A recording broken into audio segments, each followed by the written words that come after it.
Thank you, sir. So I dressed up in my white coat because I thought we'd be doing this before lunch, and I actually had ordered you all lunch, and they told me to cancel it because we wouldn't be getting to it before lunch, so I apologize. The iced tea is still in Senator Schaefer's room, and what I was trying to recreate is this thing called medical grand rounds, and at universities and at hospitals, usually once a week, we have a forum where there is a physician who presents a patient case, and then they use that with the audience of usually doctors, residents, medical students to teach new information and to teach some clinical reasoning skills. And in addition, they often use this as a time to help change physician behaviors and hopefully improve patient outcomes. And so I thought I would use that medical grand rounds model here with my colleagues today to give you some sense of what it is I'm missing from my other world. I'm kidding. So I want to start with a case, and this is really a patient of mine. And when I first met patient VM, she was a 35-year-old woman who had diabetes and high blood pressure, which is not surprising because almost 50% of adults in the U.S. have a chronic disease. And people with chronic disease account for over 80% of healthcare spending. VM worked full-time as a secretary for a small business which did not offer health insurance. And as Senator King knows, that's often the case in small businesses. They can't afford the premiums and they don't offer insurance. And as all of you I'm sure know, the estimate now is that 14% of Coloradans, or 700,000, have no health insurance. And the main reason for this is the cost. People just can't afford it. This patient was able to be seen at Denver Health on a sliding fee scale, and she had some nominal insurance through our Colorado Indigent Care Program. What you may not know is that CICP actually gives a small reimbursement to clinics and hospitals, and very few providers accept it. In fact, at Denver Health, there is currently a waiting list of 7,000 people for a primary care provider under CICP. Due to the complexity of her illnesses, she required multiple medications and treatments to keep her diabetes and blood pressure under control. However, like 30% of Coloradans, she could not afford her treatments, and she frequently skipped medications and/or visits because for her, like most Coloradans, even those with private health insurance, her choice was between expensive medicines and food on the table. In fact, a 2007 study of medical bankruptcy in the U.S. estimates that 62% of bankruptcies were medical, and 92% of these people had medical debts over $5,000. Most medical debtors were well educated, they owned their own homes, and they had middle-class occupations. 3/4 had health insurance before they became bankrupt. So as a result of her diabetes, patient VM developed one of the complications that is known, which is kidney failure, and she required dialysis. Once she required dialysis, she qualified for Medicare from the federal government. At that time, she felt poorly and she lost her job, and after exhausting her resources, she qualified for Medicaid from the state of Colorado. And this is how our safety net works. And this is what I find so frustrating about practicing medicine as a primary care physician in Colorado in 2011. The less expensive care and management that would keep your chronic disease controlled, that might prevent these costly complications, is not subsidized. However, once you are no longer working, once you are no longer paying taxes, once you are no longer a contributing member to society, we give you access to care, the very expensive care that you need.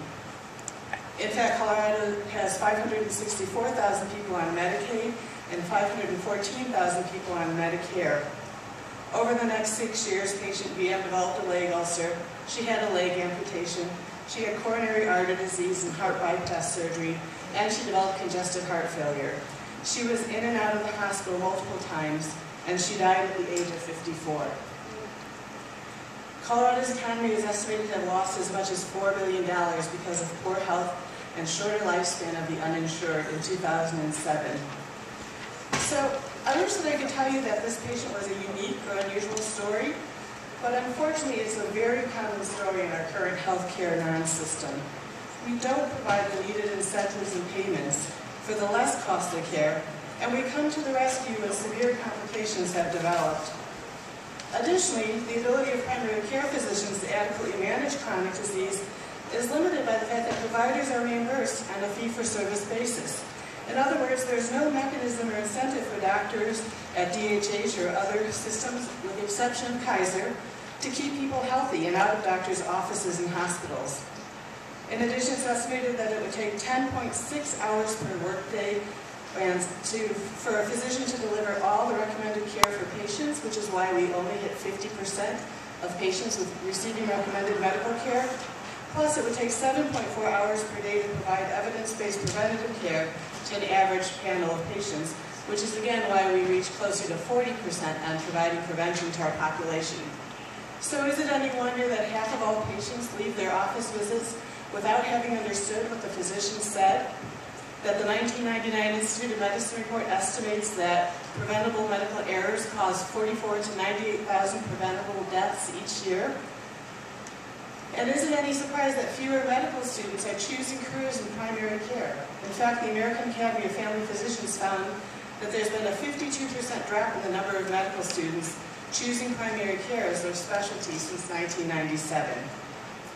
You know, having worked at Denver Health, for the longest time I actually had no idea how healthcare was financed in the United States. And in 2007 I served on the Vulnerable Populations Task Force of Colorado's 208 Commission on Healthcare Reform. You can imagine my surprise to hear that there was a method for redesigning healthcare payment in Colorado that would provide coverage for everyone and reduce spending by $1.4 billion annually.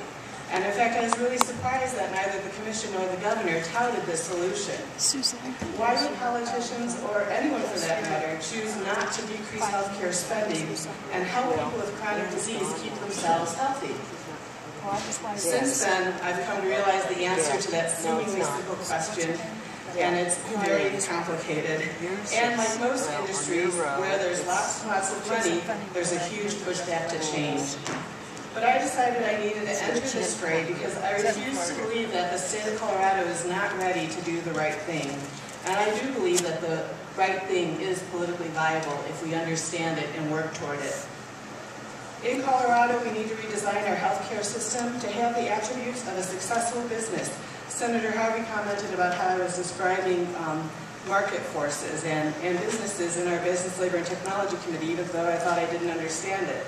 But we need to go from unaccountable to accountable care, from uncoordinated to coordinated care, from wasteful and inflationary to efficient with incentives for value-enhanced innovation, from provider-centric to patient-centric. We need to focus on keeping people well, at work, and out of our healthcare system. In short, we need a system committed to improving health outcomes and reducing health system expenditures. Care needs to be provided in the least costly appropriate settings, considering total system costs, not only doctor's visits, medications, DME, hospitalizations, not just the costs and revenues associated with one setting. We need smooth transitions and handoffs between care settings so that primary care providers are well informed on inpatient care and post-hospitalization follow-up is assumed. We need a decreasing need for health services that direct incentives and payment to the use of the most expensive pieces of medical equipment. This restructure would radically change Colorado's healthcare delivery system, but each of these expectations is reasonable, no more than what one would expect from a well-run, world-class competitive company that adapts to market challenges and opportunities in any other sector of the economy. So what Senate Bill 168 does is it recommends this type of new approach to healthcare in Colorado. An approach that marries market forces with appropriate payment structures and incentives to drive improvements in coverage, quality, and value. An approach that rewards maintenance of health.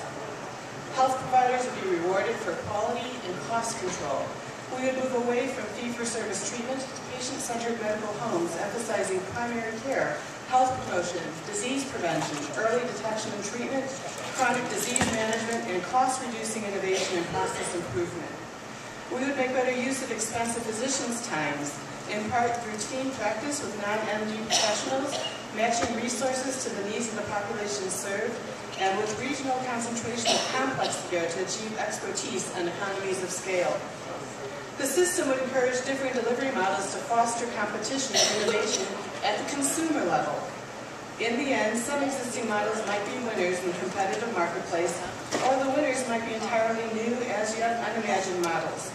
One thing would be certain, the outcome would be better than what has gone before because the incentives and opportunities for providers and consumers to make economizing choices and the need for providers to seek improvement to satisfy consumers would be enormously increased. Access to health coverage could be decoupled from employment. And in fact, many segments of the healthcare sector would benefit from reform. Other sectors of the economy, insurers, employers, state and local governments would be affected in varying ways, but in the end benefited by a sound, fiscally sustainable healthcare system. Of course, there will be effects on the healthcare industry. The healthcare industry is now about 1/6 of the U.S. economy. Any marked changes in the structure of that industry would have correspondingly large impacts. In the broadest sense, improvements in the efficiency of delivering healthcare, like those for any other good or service, would make the economy and the nation as a whole better off. Process improvement in healthcare delivery would likely reduce the rate of growth of the 16% of the GDP that is now devoted to healthcare. However, every dollar of that 16% of the GDP is income to those who work in the industry today. If that share declines, some people's incomes will decline, and some people may lose their jobs altogether. While we should be sensitive to these effects, concerns about these dislocations should not prevent progress for all. The deteriorating current system has left growing millions of people without insurance coverage to the detriment of their health and of the healthcare system. Inaction would merely extend that deterioration. So how might we get there? I've learned over the years that our political process much prefers incremental movements to sudden, large, discontinuous changes whose consequences cannot be foreseen. Still, the problems of cost, quality, and access have become so serious that the needed changes to our healthcare financing and delivery system are fundamental and far-reaching. Such restructuring through a political process that values stability would require bold but feasible incremental steps that could produce steady progress and in the end get us to market-based universal health insurance. SB11-168 would be the first step in that process. It creates a board to hire a consultant to advise the Colorado legislature on the economic feasibility and impacts of redesigning our healthcare delivery and payment system. The consultant will get input from stakeholders and present data on costs, financing, and effects on employers, state government, and individuals. This information could be analyzed by the legislature, and if the idea is found worthy, it could be acted upon, either in part through legislation or directly through referral to the voters. States are laboratories of democracy. Healthcare is simply too large and complex to manage at the federal level. By pushing responsibility and authority down to the states, the problem becomes much more solvable. In fact, I was surprised to see that this approach is endorsed by the Healthcare Compact, which we all received. It talks about an interstate compact that returns responsibility and authority for healthcare regulation to states, which opt to join the compact and to utilize federal funds collected in the state to support the state's own healthcare system. I hope you'll consider allowing Colorado the opportunity to continue its entrepreneurial spirit and develop an implementation blueprint to redesign healthcare in our state to be elegant, efficient, and effective. Thank you. Thank you, Senator Aguilar. Is there any further discussion on Senate Bill 168? Senator Lumberg.